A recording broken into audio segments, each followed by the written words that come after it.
Shelf-stable food is a $3 billion industry in the United States this year alone. Today, I'm going to share how I'm achieving the goal of food security and meal preps while focusing on high-quality foods that I can pull from my freezers instead of lighting the pockets of big food. We're going to tackle chicken stew, Mexican brisket, and a secret family recipe, which is my mother-in-law's amazing vegetable and beef soup. Also, stay tuned until the end when I show you what other holiday fun we squeezed in during the processing time.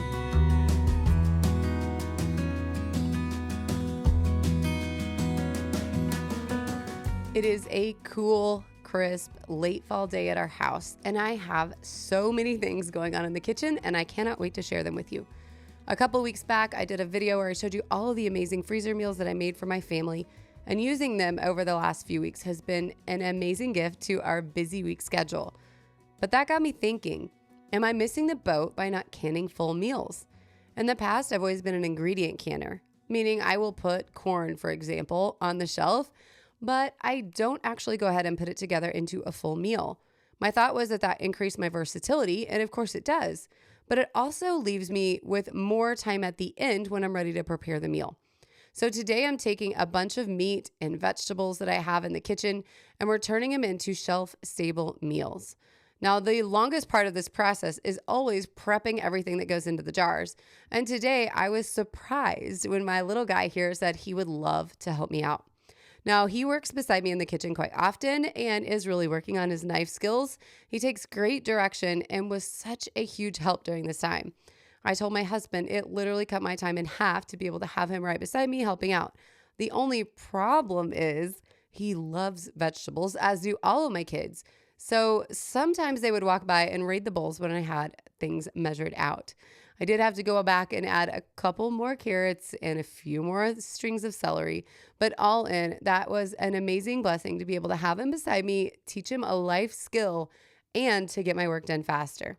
He did have a motive, though, in being involved in this canning process. He is a huge fan of my mother-in-law's vegetable beef soup, and he asked if we could can it up and put it on the shelf, so anytime he's craving it, he could go into the pantry and pull a jar out. I will freely admit that he is so helpful that he's kind of spoiling me for all canning days moving forward. He's able to go grab my jars and bring them over to the sink to help me chop vegetables and to get out lids and rings. I mean, it's basically a full-time assistant and a willing one at that. So I was super happy to have him along for the ride as we got everything prepped and ready to go. And as we wrap up our prep, I want to show you exactly what I'm doing with all of these scraps that I left over for my food. Sometimes I save them for stock and put them in the freezer, but right now my freezers are overflowing and I'm full up on stock because I just made a huge batch of beef and chicken stock. So right now what I'm going to do is throw them into my Vego countertop composter. You all know I absolutely love this thing. It takes my waste and overnight turns it into a nutrient-rich compost that I could throw out on my garden. And that is exactly what we're about to go do. Compost improves the structure and health of the soil. So throwing this back out on my new garlic patch seems like a no-brainer. It also discourages diseases in your plants as well as pests, because plants are more vulnerable when they're nutrient deficient. Now, most typically, my huge garden goes behind that fence right there where the chickens are, but we're in the process of moving it up to the side yard, not only to give more space to the chickens, but also to move our garden to a place that'll be a little bit easier to maintain. Because we're getting ready to move the garden, I am super interested in improving the health of that soil, meaning we are using that countertop composter to come out and throw our compost over on that new spot every chance we can get in order to make it as nutrient dense as possible. Another thing I love about this composter is how easy it is to use, how it re-weighs the ingredients when I add them in, but also how simple it is to clean. There is no scrubbing, there is no gross mess, no stink, no bugs, none of it. All you have to do is put a water in up into the water line, hit the cleaning mode, and before you know it, it takes about 30 minutes. It is entirely clean inside and ready for the next round or to be put away if you only use it from time to time. If you are looking for a last-minute gift for an eco-conscious or garden-loving friend, check out my link in the description below and use my code, which will be down there as well, to get an additional discount off the already amazing prices for this award-winning countertop composter. Thank you again to the folks at Vego for sponsoring today's video. And now let's turn our attention back to the meals in the jar. Now I am throwing together some spices to go in my brisket jars. This brisket is something that I got from Butcher Box a few months back, and it's been in the freezer, and I've had several different ideas with it. But in the past, we have canned brisket and absolutely loved the versatility of having it on the shelf. So today I'm going ahead and adding some Mexican spices to it so that when we pull it out, we can easily make brisket tacos or nachos or a quesadilla or anything of that kind, because the amazing flavors that we want to go right along with that brisket are already canned in with it in the jar. Now, I will say this. The recipe calls for onions to go in the jar as well. There is no reason that I left them out other than the fact that I totally forgot that they were supposed to go in. So if you want to go ahead and add the onions into the jar, you can do so as well. The brisket itself just needs to be cut into 2-inch by 2-inch chunks to fit easily in the jar. You're not looking for anything small. Just a great big chunk will go in nicely. This recipe calls for a 2-pound brisket, and you can get that into 2-quart jars, which is exactly what we're filling up here today. I am working with a 2-pound brisket, but I know oftentimes when you get a brisket from a butcher, it's huge. Now, if you have that big, huge brisket in your freezer, this is still an awesome way to do it. You could even put a few different seasoning blends together if you like, just depending on the flavors that you like in the meat, or leave them all plain and season it up when the time comes. But I find brisket on the shelf is very, very versatile. It's delicious, and it gives you the flavor of brisket all year long without having to wait for those special occasions to have the meat. You can raw pack it like you're seeing here, or you could sear off all of the sides and then add some beef stock to the top of the jars to top it off. Whatever works best for you, but don't sleep on using your brisket in the jars on the shelves because it makes an amazing addition to your pantry. Now, speaking of pantry, I made some beef stock the night before. This is a beef bone broth. I used all of the soup bones that I had left in the freezer, as well as the oxtail. I also threw in a bag of T-bones that we had used. And we keep all of the bones when we have steaks, freeze them up, and then when you have a couple pounds of bones, you can make an amazing beef bone broth from it. You just add a little bit of vinegar, cover the bones with water. And I did put some onions in here, and then I let it simmer overnight. Using the big roasting oven is an option. You definitely don't have to do this. You can make beef bone broth in your Instapot or right on the stovetop. But I like to throw it in the roasting oven overnight, and then it is perfectly beautiful the next day. Now, to get all of the fat off, because my beef is rather fatty, I am using a fat separator here. You can see the fat line that is rising to the top, and this actually has a measurement right on it, making it super easy to know how much you pulled out. If you have ever considered making beef bone broth but have been scared about how complicated the process is, I can assure you it's probably the easiest thing I've ever made in my kitchen. Super quick, lots of hands-off time, especially when you're using a roasting oven. And when you're using a fat separator like this, it makes the process of filling your jars super easy. You push a button on the top, it lifts up the plug, and then you can fill it right to that 1-inch headspace line, which if you're new to canning, 1-inch headspace is right at the bottom of the neck. Well, I should say it's at the neck of the jar, right where the rings start to come together. Also, if canning is something that you're not interested in, but you still want to make your meals and set them aside, you can cook up all of this meat and freeze it. You can do the exact same things with it, or you could actually put this together raw, put it in a Ziploc and have it ready to go and just cook it at the time. The advantage of canning it is that the meat cooks completely while it's in the jar, so you don't have that time at the end other than getting it nice and warm. Once I've got the head space adjusted, I'm taking my debubbler and making sure I poke around in there really good, because when you're using those large chunks of meat, sometimes you can get some pretty good air pockets in there. You want to make sure those are completely taken care of before you go ahead and put the lids on, because you don't want to impact the seal or have some extra air try to escape during your canning process. Once that's done, clean the rings with vinegar. Beef can be really fatty. Anytime you have something that can impact the seal, you want to make sure to get that super clean. Put your lids on, and then I like to put my finger right down in the middle and then twist the rings on. Don't go too tight on them, but just twist them. Now I set them over on my countertop. I am not using those as a hot pack per se, and I'll show you a little bit more about how I'm doing that in a minute, but my goal was to put both a hot pack, which you're getting ready to see here with this chicken stew, as well as that beef broth into the same canner at the same time. I do not like running a canner with extra space in it that's not being utilized. So one of these recipes, which is the chicken took 3 quarts and the brisket was 2. So that's exactly how many quarts will fit in my digital canner.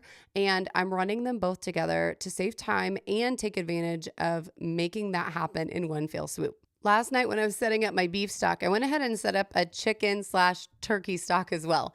It's half chicken bones and half turkey bones because that's what I had in my freezer. When I did my Thanksgiving dinner, I spatchcocked my turkey. And if you haven't seen that, you can go back and take a look. It is an amazing way to speed up the process of cooking time. But in that time, when I cut out that backbone, I just put it in the freezer to make sure that I had it to make stock later. The night before, I roasted off anything that was raw, which my chicken had a lot of raw bones in it because I spatchcock a lot. So the turkey and chicken bones needed to go into roast so they developed that really, really delicious flavor.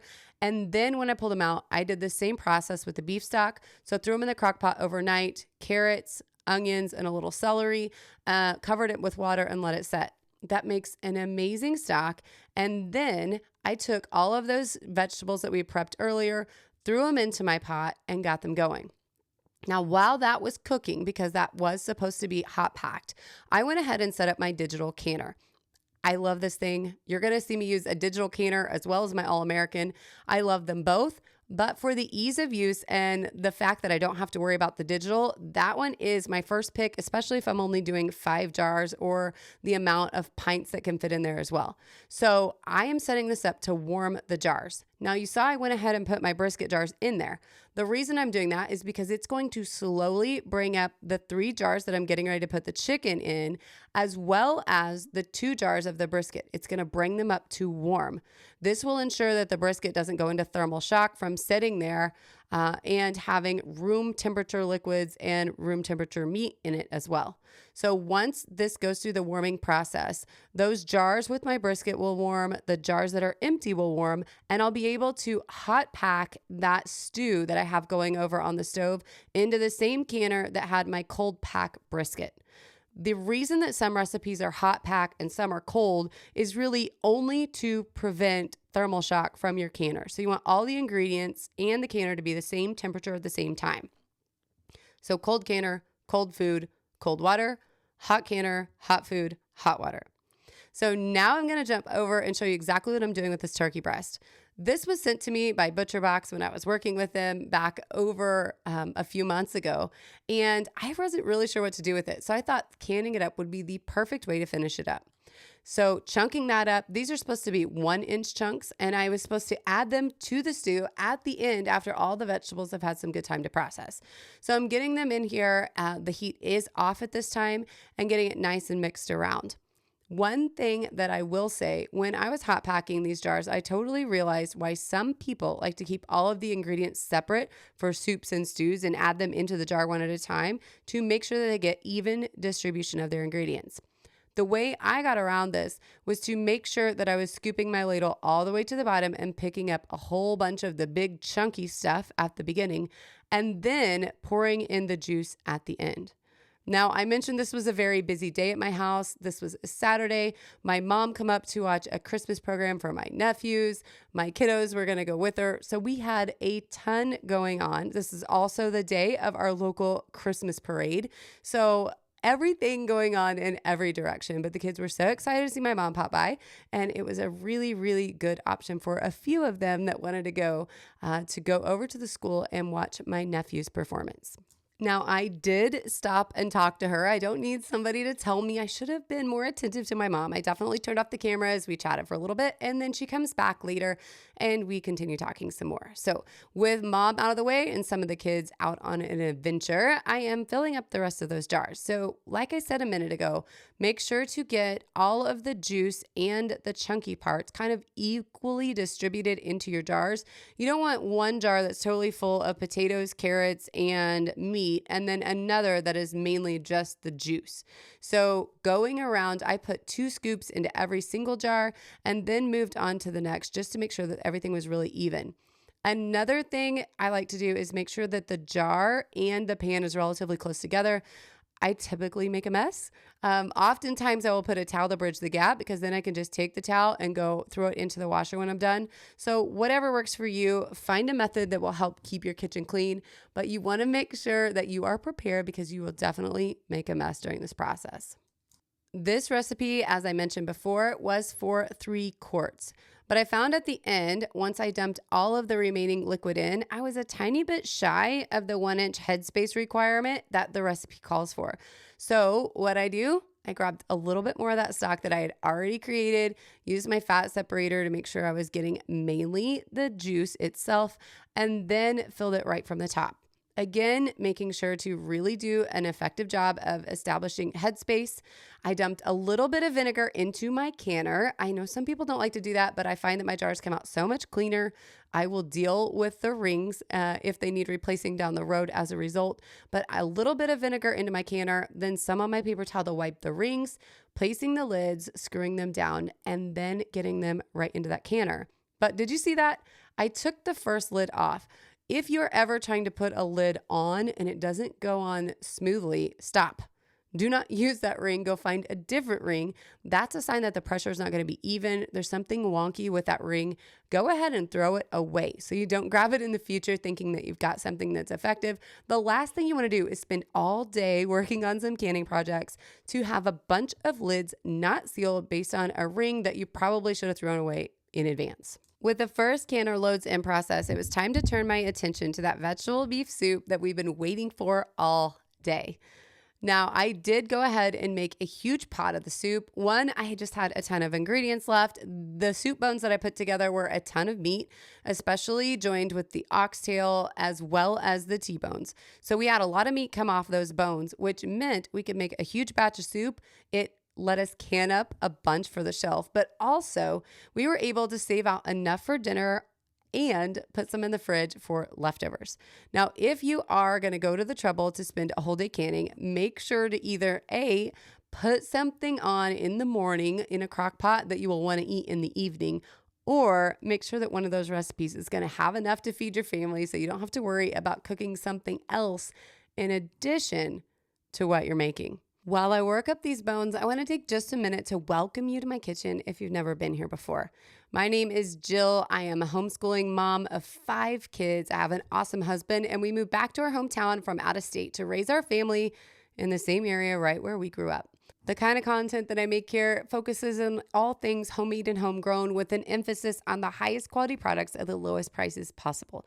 So if that's something that might interest you, make sure to hit the subscribe button and hang out because I think you'll love what we have to share. Now, jumping back to the stock, once I got all the meat pulled off the bones, I scooped everything that was left into a strainer, which I placed on top of my stock pot. This caught all of the solids, allowed the bone broth to drip down below, and made it easy for me to scoop out a cup to send into my husband who is feeling a little bit under the weather on this specific day. Now, once we had the broth in the stock pot, that made an awesome base for the soup we were getting ready to make. But before I took it over the stove, I took everything that was scrap, put it back into the strainer and threw it into a different bowl so that it could go out to our chickens. Now, just because we take our scraps and compost them in the Vego composter does not mean the chickens don't get rewarded as well. We have plenty of scraps on this specific day to go around for everybody, so that's exactly what we did. Now, into that bone broth, I put all of that meat back down in there. Now, like I said, this was a huge batch of stock, so there was a lot of meat to go around, but it made the perfect solution for dinner for us tonight, as well as to put 4 quarts of the soup on the shelf.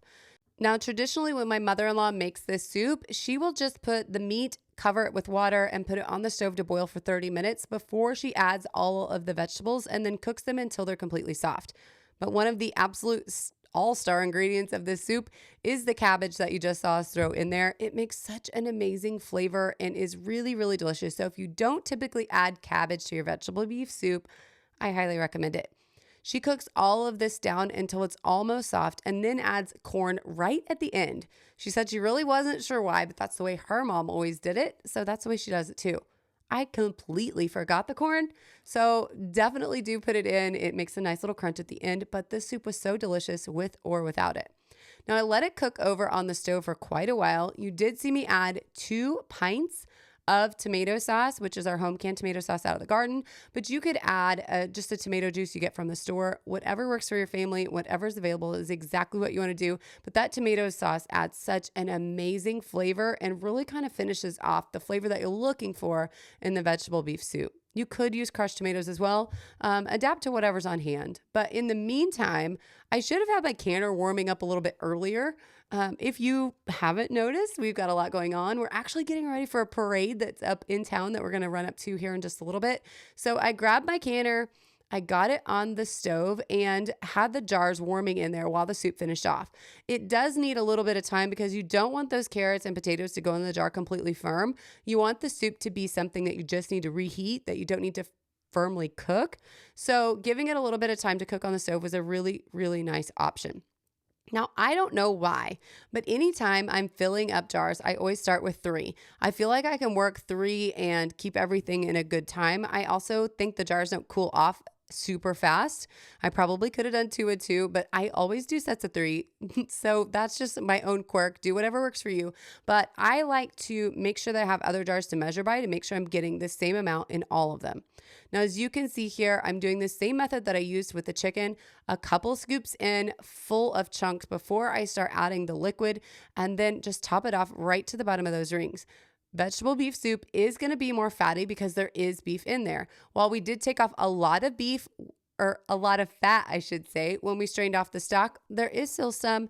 And honestly, we don't want to take it out. It adds amazing flavor and is something that my family definitely wants in that jar. Now, the more fat that's in there, the less time it is shelf stable.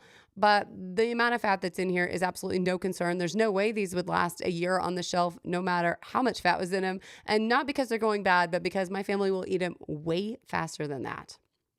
So once you get your lids and rings on, definitely make sure to thoroughly clean up with vinegar on your rims because of the fat content that's going to be in the soup. You want to go ahead and get them into the canner. Now, if you notice there, I always grab out one jar before I put another one in. The reason is I find when you get the exact number of jars in the bottom of the canner, it can be kind of hard to get a hold of them individually. And if you grab an empty, then put in a full, grab an empty and then put in a full, it makes it a lot easier because you have the space to move the jars around. Now, I only wanted to put so much of that soup in because that is our dinner tonight, but I had leftover turkey stock. Now, the stock doesn't need to can quite as long as the soup does, but it doesn't hurt it to go a little longer. So this stock went into one of the empty jars. I had just enough to fill up another quart. And I can admit, I have already used this for a recipe that I made just last night. It tasted so delicious. And turkey stock's actually one of my husband's favorites. It's often overlooked because we rarely have turkey as in general. You know, we save those for big holidays, but make sure if you do have a turkey that you're canning anything that's left and definitely making stock out of it. It makes a delicious substitute for chicken stock, or the turkey makes an awesome substitute for chicken in any recipe that calls for it. Now, once I got those all filled up, I am going ahead and prepping my All-American canner. Now, I pulled it up here to the front, and I am taking some oil and putting it around the rim, which is suggested by the manufacturer to make sure you get a good seat on the lid. I do not do this every time. I don't need to do this every time because mine is worn in and it really finds a good seat. But every few times that I can, I do make sure to go back and re-lubricate that seal so I can make sure to get it set down really nicely. Now, putting this lid on is a very big pain, especially hard to get used to in the beginning. But once you get it down, it's really easy. You just have to know what you're looking for. If you haven't seen the very first video I ever uploaded, it's on that canner. It inspired this entire channel. And you should go back and check it out. Only because my editing's terrible, but also because it's fun to watch. I took a minute to move that recipe over into my family recipe cookbook that we love and keep at home so we will never lose it. Got our canner up to temperature, and then I have to admit, I did something you're not supposed to do. I left. The parade was running up on the street. My kids were already up there with my mother-in-law, so we went up to have a quick adventure on our Christmas parade right in our tiny little small town. Now, don't worry about the canner. My husband was home, again, not feeling well, so he was able to make sure that nothing blew up. But in the future, if you're going to leave, make sure it's in your digital canner and not the other one unless you have somebody there to watch it.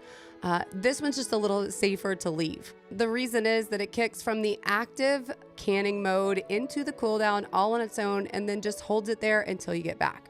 So that's it. We have 10 new quarts of shelf-stable meals on the shelves ready to go. I don't know about you, but it's been a long day. I am really grateful that you stuck it along with us. I hope you enjoyed our little trip up to the parade, and I hope you got some great ideas on what you can put on your shelves to have more stability and food security in the future. If you want to check out that kitchen composter, make sure to check the link in the description, and I'll see you back soon.